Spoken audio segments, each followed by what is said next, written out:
As British Columbia braces for more wet weather, the extent of damage from recent devastating rain becoming clearer with each passing day. Farmers among those hard hit. Literally places that had no water, they'd come back 3 hours later and they had up to 3 feet of standing water in there. You can't possibly move quick enough to get your animals out of there. Stan Vanderwall is with the BC Agriculture Council and owns a major greenhouse business in the Fraser Valley.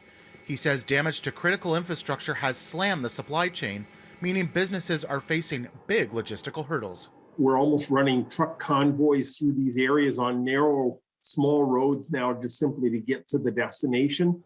But along the way, I saw a lot of the destruction that's happened, you could say, just to the roads themselves. I think British Columbia is in for the challenge of its life. It's been nearly 2 weeks since an atmospheric river dumped hundreds of millimeters of rain on parts of the lower mainland.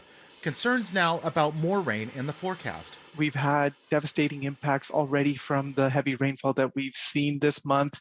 There's more heavy rain coming. This is not a good situation. With residents returning to heavily damaged homes, the task of cleaning up a daunting one. This flooding in particular is, for me anyways, I've been in this role for about 14 years. This is the worst I've ever seen it. Alicia Dempsey heads up emergency response for the Canadian Red Cross in BC. They're working to connect people to food and shelter, handing out cleanup kits, and providing $2,000 emergency grants. Coming on the heels of a pretty busy wildfire season this summer, this one's pretty devastating in terms of impacts.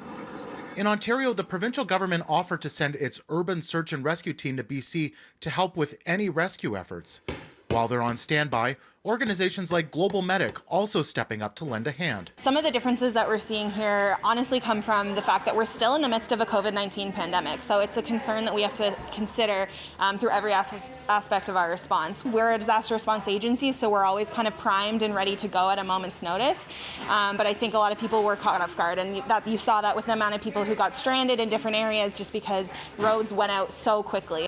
For more on how you can help, visit our website, citynews.ca. In Toronto for City News, I'm Nick Westoll.